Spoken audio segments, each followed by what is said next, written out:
Hola, mi nombre es Ilse Aguirre y en este espacio abordaré un caso práctico muy interesante relacionado con la cesión de créditos y los modos de extinguir las obligaciones en el derecho civil mexicano, particularmente bajo la normativa del Código Civil Federal, en adelante el Código.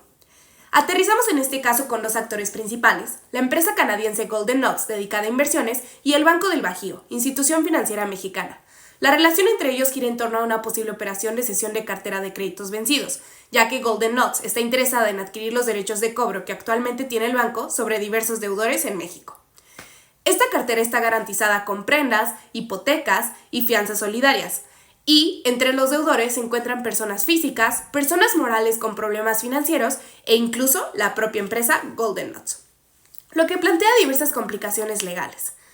Además, algunos créditos datan de finales del siglo XX y hay de por medio una sentencia firme contra Golden Nuts por una demanda de daños y perjuicios interpuesta por algunos de los mismos deudores.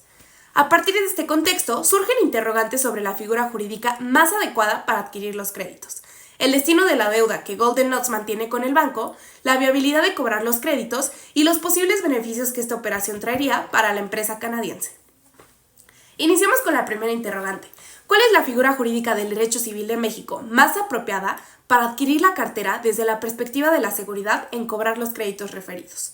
La figura jurídica más apropiada que yo recomendaría a la empresa Golden Nuts para adquirir los derechos de crédito de Banco del Bajío es la cesión de derechos de crédito, regulada por el Código Civil Federal en su título 3 de la transmisión de las obligaciones, capítulo 1 de la cesión de derechos. Los artículos 2029 y 2030 nos explican que una cesión de derechos se configura cuando el acreedor transfiere a otros los que tenga contra su deudor, y que el acreedor puede ceder estos derechos sin el consentimiento del deudor, al menos que la cesión esté prohibida por ley, no se haya convenido no hacerla o no le permita la naturaleza personalísima del derecho.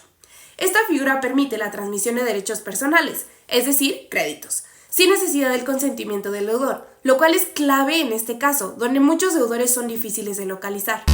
Como podemos ver, la cesión de derechos es un contrato traslativo y unilateral en relación con el deudor.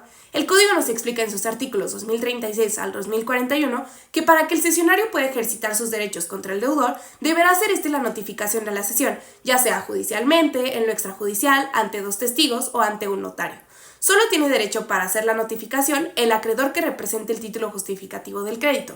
Si el deudor está presente en la cesión y no se opone a ella o está en la ausencia, la aceptará. Y si esto se prueba, se tendrá por hecha la notificación. Hecha la notificación, no se libera el deudor sino pagando al cesionario. Se subraya el hecho de que no se requiere consentimiento del deudor, pero sí una notificación fehaciente para hacerlo exigible. Esto es importante para el caso, porque Golden Nuts no necesita rastrear a todos los deudores antes de adquirir los créditos, basta solo con notificarles posteriormente asegurando el cobro. Además, al estar respaldados los créditos con garantías reales como hipoteca, prenda y fianzas solidarias, Golden Nuts cuenta con mecanismos adicionales de aseguramiento.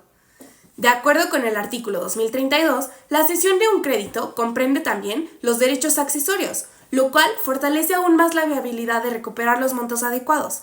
Aunque, citando el artículo 2034, fracción segunda, la cesión de créditos no produce efectos contra terceros si se trata de un documento privado desde el día en que se incorpore o inscribe en un registro público, desde la muerte de cualesquiera de los que lo firmare o desde la fecha en que se entregue a un funcionario público por razón de su oficio. Interrogante 2. Si Golden Nuts adquiere dicha cartera, ¿qué sucederá con la deuda que mantiene con el Banco del Bajío? Si Golden Nuts adquiriera la cartera de créditos de Banco del Bajío mediante la figura ya mencionada de cesión de derechos, la deuda que mantiene Golden Nuts como deudora frente al banco no se extingue automáticamente como muchos pensarían, ya que la cesión no implica una compensación forzosa de créditos, salvo que concurran los requisitos que establece el Código en sus artículos 2185 y siguientes, relativos a la compensación. Compensación como modo de extinción de las obligaciones. La compensación tiene lugar cuando dos personas reúnen la calidad de deudores y acreedores recíprocamente. Artículo 2188. Ambas deudas deben ser igualmente líquidas y exigibles. Las que no lo fueren solo podrán compensarse por consentimiento expreso de los interesados. Esto significa que, para que Golden Nuts pueda extinguir su deuda con el Banco del Bajío por compensación, serían necesarias varias cosas. La primera, que exista una reciprocidad de deudas, es decir, que Golden Nuts le deba al banco y que el banco le deba a Golden Nuts. Que ambas deudas sean líquidas, es decir, determinadas en pesos y centavos. Y que sean exigibles, que puedan reclamarse en ese momento. Sin embargo, en este caso, Golden Oats no está adquiriendo un crédito a favor suyo, sino una cartera de créditos donde ella misma aparece como deudora. Al volverse cesionaria de los créditos, no se transforma en su propio acreedor, ya que esto supondría una confusión jurídica inadmisible. Nadie puede ser acreedor y deudor al mismo tiempo de manera válida en la misma obligación, al menos que se llegue a un acuerdo previo de extinción de la deuda, bajo acuerdo expreso de Golden Oats y Banco del Bajío. Según la doctrina de Ernesto Gutiérrez y González, sostiene que la compensación opera de pleno derecho solo cuando concurren los requisitos legales, pero no puede presumirse cuando hay incompatibilidad de posiciones jurídicas. En el caso de Golden Oats no hay compensación automática por el hecho de adquirir la cartera. Al adquirir la posición del acreedor en otros créditos, no puede adjudicarse el carácter de acreedor respecto de sí misma, ya que esto atentaría contra toda lógica del vínculo obligacional. Entonces, ¿qué pasa con su deuda? Golden Oats seguirá siendo deudora del crédito original que mantenía con el Banco del Bajío. Esa deuda no se extingue automáticamente por cesión, no puede ser compensada automáticamente, y si las empresas desean extinguirla, deberán llegar a un acuerdo, o Golden Oats deberá hacerlo por otro medio, ya sea pago, remisión o confusión, si esta última se diera válidamente, lo cual es complejo en este caso porque implicaría absorción total de personalidad jurídica o liquidación contable especial. Pero, a todo esto, ¿qué es la confusión? Como forma de extinguir las obligaciones. Según los artículos 2206 del Código, la obligación se extingue por confusión cuando las calidades de acreedor y deudor se reúnen en una misma persona. O sea, una obligación se extingue por confusión cuando una misma persona se convierte al mismo tiempo en acreedora y deudora del mismo crédito específico. La confusión es un modo excepcional de extinción de la obligación, que solo se produce cuando existe identidad perfecta de sujetos y de calidad jurídica. La misma persona que es titular del crédito y única obligada al pago. No hay identidad total entre los extremos de la relación.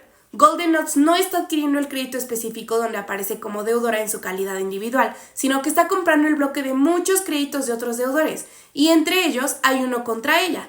Para que haya confusión válida, la misma persona debe de ser único deudor y único acreedor, y debe ser en la misma obligación concreta, cosa que no sucede aquí, porque los papeles de Golden Oats como acreedor y como deudor están separados por la figura de cesión general. Entonces, aunque pudiera parecer que Golden Oats al adquirir la cartera se convierte en su propio acreedor, no puede operar la confusión, ya que la cesión no le otorga la posición de acreedora en el crédito en el que es deudora de forma directa. No hay identidad absoluta de sujeto ni de obligación. Por tanto, su deuda con el Banco del Bajío sigue vigente y deberá extinguirse por otro medio, como el pago.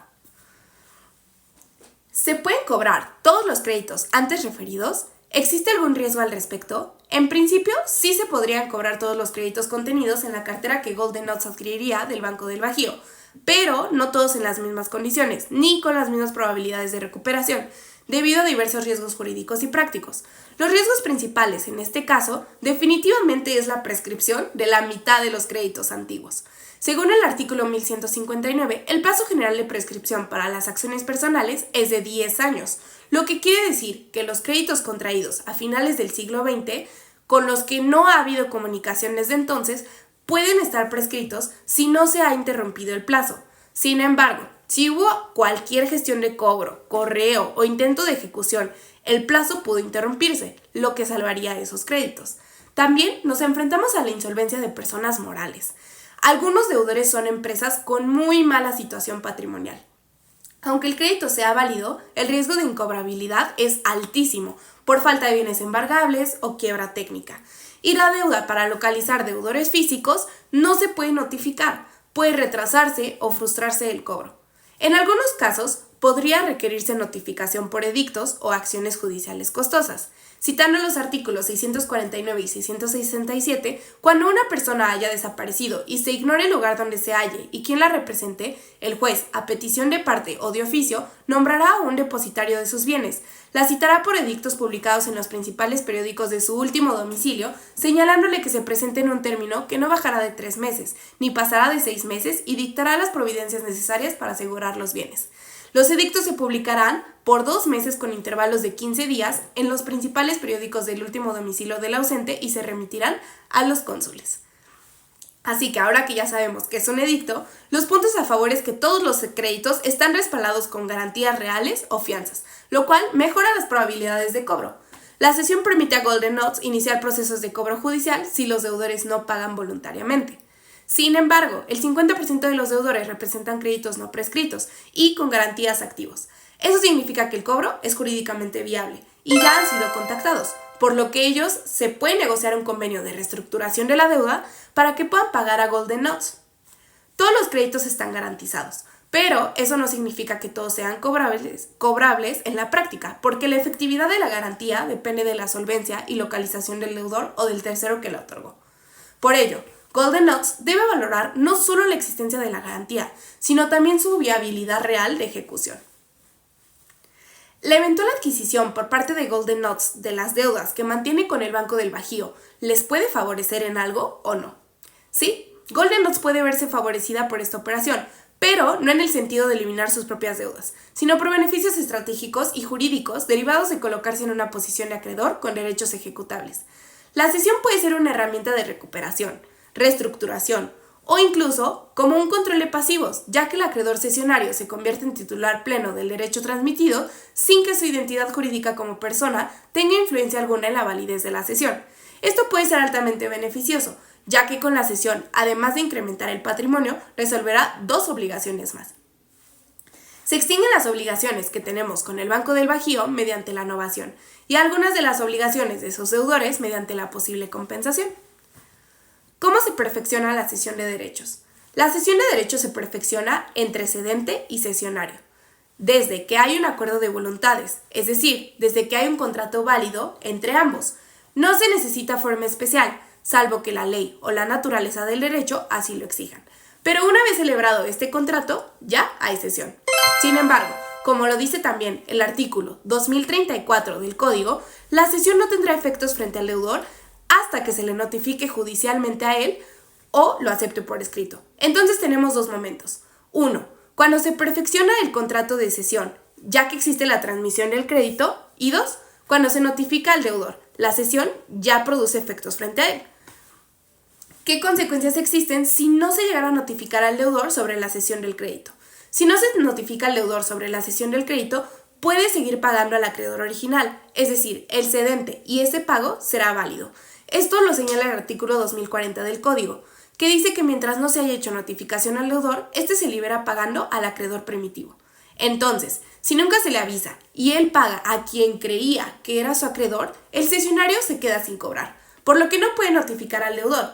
Puede generar una pérdida real del crédito para el nuevo acreedor y el deudor queda protegido.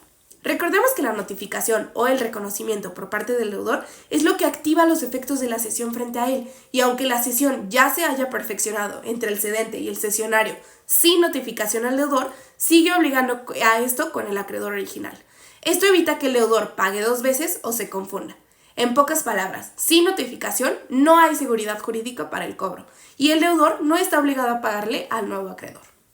Ya vimos cuáles son los efectos que se generan a partir de una cesión de derechos de crédito, desde sus beneficios, como la posibilidad de recuperar gran parte del valor vencido con garantías reales o personales, hasta sus complicaciones, como la confusión en la posición de los deudores o las dificultades de cobro ante patrimonios insuficientes. Este tipo de operación puede ser una herramienta útil, pero también implica riesgos importantes que hay que valorar con mucho cuidado.